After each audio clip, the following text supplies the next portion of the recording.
Hello friends, welcome to success with MBS classes. मैं अशोक कुमार और हम अभी पढ़ेंगे सामान्य विज्ञान के मोस्ट इम्पोर्टेंट क्वेश्चंस जो कि प्रीवियस ईयर्स क्वेश्चंस है सारे। ये क्वेश्चंस किसी न किसी एग्ज़ाम के अंदर पूछे गए हैं। तो ये सारे क्वेश्चंस मैंने जो उठाए हैं वो असिस्टेंट लोको पायलट के सारे क्वेश्चंस हैं। मैं डेली आपको 10 या 12 क्वेश्चन डेली करवाता हूँ। आप इनको अच्छी तरह से समझें, अटैम्प्ट करें और जितना भी आपका स्कोर बनता है उसे कॉमेंट बॉक्स में ज़रूर बताएँ। तो स्टार्ट करते हैं पहले क्वेश्चन से, जो कि आपको स्क्रीन पे दिखाई दे रहा होगा। चंद्रमा पर जी का मान पृथ्वी पर जी के मान का 1/6 भाग है। यदि कोई व्यक्ति पृथ्वी पर 1.5 मीटर ऊंचा उछलता है तो चंद्रमा पर वह कितनी ऊंचाई तक उछल सकता है। इस क्वेश्चन को करने के लिए आपको पता होगा कि जो चंद्रमा और हमारी पृथ्वी के जो बाहर का जो अंतर होता है वो आपको पता है कि चंद्रमा पर जो हमारा भार होता है, चंद्रमा पर जो हमारा भार होता है वो क्या होता है, पृथ्वी पर जो भार होगा उसका क्या होगा, 1/6 का भाग होगा। ठीक है, मान लीजिए कि पृथ्वी पर हमारे पास 60 केजी भार है तो चंद्रमा पर वो कितना होगा, 60 बटा में क्या करेंगे 6, तो मतलब क्या है 10 केजी भार ही बचेगा चंद्रमा पर। ठीक है, ये बात आपको पता होनी चाहिए। और जितना भार कम होगा तो उसकी जो ऊंचाई होगी, उछलने की जो क्षमता होगी वो क्या है, वो ज़्यादा होगी। तो अब क्या है, ये क्या कर रहा है, हमारे पास 1.5 मीटर ऊंचा उछल रहा है।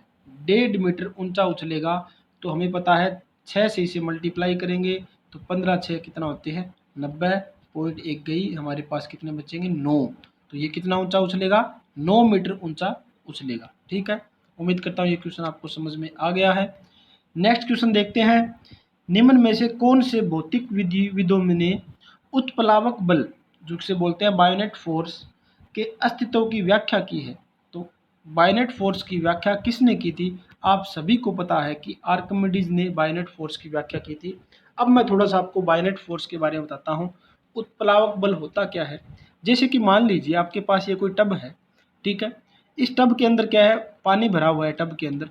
अब क्या करते हैं, हम इस टब के अंदर कुछ ऊपर कोई वस्तु डालते हैं पानी के ऊपर। मान लीजिए कोई वस्तु हमने डाली है, तो इस वस्तु को ये जो पानी ऊपर अपने ऊपर तैरता रखेगा, वस्तु जो पानी के ऊपर तैरेगी, तो क्या है जो बल लग रहा है पानी से, पानी की ओर से वस्तु पर, वो बल कौन सा होगा, वो हमारा उत्प्लावक बल होता है। ठीक है, तो आपको पता होगा इस कंडीशन में हमारी जो डेंसिटी होगी वो हमारी डिपेंड करती है बहुत ज़्यादा। जिसकी भी डेंसिटी ज़्यादा होगी उस चीज़ में क्या है, जो वस्तु है वो डूबने की क्षमता कम रखती है। ठीक है, जैसे कि मान लीजिए आपको एग्जांपल बताऊं मैं एक, आपने डेड सी का नाम सुना होगा। ठीक है, आपने एक डेड सी जो मृत सागर है उसके बारे में सुना होगा। उसका जो पानी होता है डेड सी का, उसकी जो डेंसिटी होती है पानी की, वो बहुत ज़्यादा डेंसिटी होती है।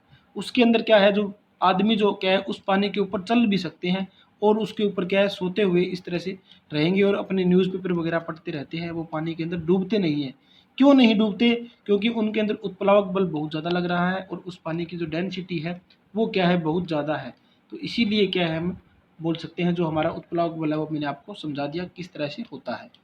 ठीक है दोस्तों, तो इस क्वेश्चन का राइट आंसर क्या होगा, आर्किमिडीज ने क्या है उत्प्लावक बल को की व्याख्या की थी। नेक्स्ट क्वेश्चन की बात करते हैं। नेक्स्ट क्वेश्चन दे रखा है आपको, निम्न में से कौन सी एक स्थायी घटना है, सरफेस फिनोमेना कौन सा होगा हमारा। ठीक है, तो सरफेस फिनोमेना देखने के लिए हम क्या करेंगे, हमारे पास क्या होगा, जो वाष्पीकरण जो होता है, जो अवेपोरेशन जो होता है, वो हमारे पास क्या होती है, एक स्थायी घटना होती है, सरफेस घटना होती है। इसके बारे में भी आपको पता होना चाहिए। चलते हैं नेक्स्ट क्वेश्चन की ओर। नेक्स्ट क्वेश्चन आपको स्क्रीन पे दिखाई दे रहा होगा, किसके अनुरूप वस्तु की गतिज ऊर्जा की वृद्धि होती है। गतिज ऊर्जा की वृद्धि किसके अनुरूप होगी, फ्रिक्शन का कोई रोल नहीं होता, मास का कोई रोल नहीं होता, स्पीड का क्या है रोल होता है। तो हमारे पास जो राइट आंसर होगा वो क्या होगा, स्पीड होगा। गति और स्पीड के बारे में आपको पता होना चाहिए। एक हमारे पास क्या होती है, वेलोसिटी होती है और एक हमारे पास क्या होती है, स्पीड होती है। ठीक है, स्पीड को हम लिखते हैं गति में और जो हमारे पास वेलोसिटी होती है वो मेरे पास क्या होता है, वेग होता है। दोनों होते एक ही है, लेकिन जो हमारे पास स्पीड होगी उसके अंदर दिशा नहीं होती। ठीक है, अभी कौन सी डायरेक्शन में हमें चलना है तो वो हमें पता नहीं होता, लेकिन वेग के अंदर, वेलोसिटी के अंदर हमें क्या होती है, दिशा पता होती है, भी हमें नॉर्थ साइड में जानी है या साउथ साइड में जाना है। तो ये आपको मैंने बताया वेग और स्पीड के बारे में, गति के बारे में। ठीक है दोस्तों, नेक्स्ट क्वेश्चन करते हैं जो कि आपको स्क्रीन पे दिखाई दे रहा है। सोडियम बाइकार्बोनेट की हाइड्रोक्लोरिक अम्ल से अभिक्रिया में उत्पन्न गैस कौन सी होती है? जब सोडियम कार्बोनेट की हाइड्रोक्लोरिक अम्ल से अभिक्रिया में उत्पन्न गैस कौन सी होगी? कौन सी गैस उत्पन्न होती है? तो ये आपको पता होना चाहिए, कार्बन डाइऑक्साइड गैस जो है वो उत्पन्न होती है। ठीक है दोस्तों, अब क्या है, एक चीज़ और बताता हूँ आपको मैं। अगर हम CO3, ठीक है, कैल्शियम कार्बोनेट को हम गर्म करते हैं, मेरे पास कैल्शियम कार्बोनेट है, इसको गर्म करेंगे तो मेरे पास जो CO2 गैस है वो क्या हो जाएगी? मुक्त हो जाएगी, बाहर निकल जाएगी। तो ये बात भी आपको पता होनी चाहिए CaCO3 के बारे में। नेक्स्ट क्वेश्चन देखते हैं, काफ़ी अच्छा क्वेश्चन है। 10 ओम के दो समांतर प्रतिरोध समांतर रूप में जुड़े हुए हैं। यह संयोजन 10 ओम के तीसरे प्रतिरोध से जोड़ा जाता है। संयोजन का समकक्ष प्रतिरोध डैश के बराबर होता है। मतलब क्या पूछा गया है क्वेश्चन के अंदर कि 10 ओम के दो प्रतिरोध है जो कि समांतर क्रम में जोड़े गए हैं। ये मैंने जोड़ दिए, 10 ओम का ये है, 10 ओम का ये है। अब क्या किया, 10 ओम का एक और प्रतिरोध, तीसरा प्रतिरोध इन दोनों के संयोजन के साथ जुड़ा हुआ है। तो ये 10 ओम का इस साइड में जोड़ दिया हमने। अब क्या है, इसका हमें टोटल प्रतिरोध निकालना है। तो क्या करेंगे, इन दोनों का क्या है, हम समांतर क्रम में देखते हैं। ये दोनों समांतर क्रम में है और इस एक की क्या है, श्रेणी क्रम में है। तो समांतर क्रम में कैसे हल करते हैं, 1/10 प्लस में 1/10, इसको हम हल करेंगे तो क्या बनेगा, मेरे पास 5 उत्तर आएगा। आप हल करके देख सकते हो। और ये जो मेरे पास सीरीज में है तो डायरेक्ट सीरीज में जोड़ेंगे, 10 + 5, आंसर कितना मिलेगा मुझे? आंसर मिलेगा 15 ओम। तो आपको दिखाई दे रहा होगा 15 ओम, जो कि मेरा तीसरा ऑप्शन सही होगा। ठीक है दोस्तों, चलते हैं नेक्स्ट क्वेश्चन की ओर। हीरे के कार्बन परमाणु के बाहरी कोश में मुक्त इलेक्ट्रॉनों की संख्या कितनी होती है? जो हमारे पास ये दे रखा है, हीरे के कार्बन परमाणु के बाहरी कोश में मुक्त इलेक्ट्रॉनों की संख्या कितनी होती है? तो मुक्त इलेक्ट्रॉनों की संख्या आपसे पूछी गई है। तो इसके अंदर क्या होगा, हमारे पास जो ऑप्शन सही होगा वो क्या है, 0 इलेक्ट्रॉन हमारे क्या होते हैं, मुक्त इलेक्ट्रॉन होते हैं। ठीक है, ये भी आपको पता होना चाहिए इस क्वेश्चन के बारे में। तो नेक्स्ट क्वेश्चन पर चर्चा करते हैं। यदि किसी सुधारात्मक लेंस की शक्ति +2.0 दे रखी है हमें डायोप्टर, ठीक है, ये भी डायोप्टर आपको पता होना चाहिए। लेंस की जो क्षमता होती है वो डायोप्टर में देखते हैं हम। तो क्या यह क्या है, ठीक है, तो प्लस के अंदर दे रखी है तो हमारे पास इसका मतलब क्या हुआ, प्लस का मतलब क्या होता है, हमारे पास ये उत्तल लेंस होगा। अगर माइनस में मेरे पास 2.0D होती तो उसका मतलब क्या होता, यह अवतल लेंस होता। तो ये बात आपको पता होनी चाहिए। ठीक है, देखते हैं नेक्स्ट क्वेश्चन। निम्नलिखित में से कौन सा डॉबर्नियर त्रिक का तीसरा सदस्य है जिसमें लिथियम सोडियम भी शामिल है? अब डॉबर्नियर का जो आपको सिद्धांत दिया था उसके बारे में पूछा गया है। तो डॉबर्नियर ने क्या बोला था, त्रिक नियम दिया था, ठीक है, जिसके अंदर 3 जो एलिमेंट थे वो शामिल थे। तो वो 3 एलिमेंट कौन कौन से वो पूछा गया है इसके अंदर। तो सबसे पहले आपको इसमें 2 दे रखे हैं, लिथियम और सोडियम दे रखा है। बचा कौन सा है, पोटासियम क्या है बचा हुआ है, तो वो हमारा इसमें शामिल हो जाएगा। तो इसमें कौन सा होगा, लिथियम, सोडियम और पोटासियम, ये तीनों क्या है, डॉबर्नियर के त्रिक सिद्धांत के अंदर यूज होते थे।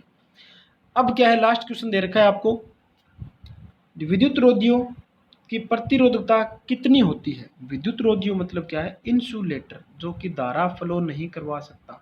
ठीक है, जिसके अंदर करंट फ्लो नहीं होगा, धारा फ्लो नहीं होगी, उसे क्या बोलेंगे हम, उसे बोलते हैं इंसुलेटर। इंसुलेटर के अंदर प्रतिरोधकता पूछी है जिसे बोलते हैं रजिस्टिविटी, इस तरह से लिखते हैं रो से।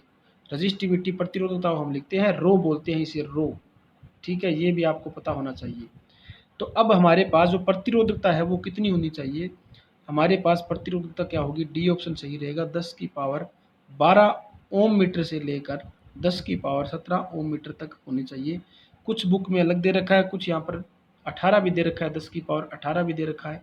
ठीक है, तो हमारा क्या है, प्लस वाला जो ज़्यादा है वो ही हमें ऑप्शन करना है। अब थोड़ा सा अलग बताता हूँ इसके बारे में।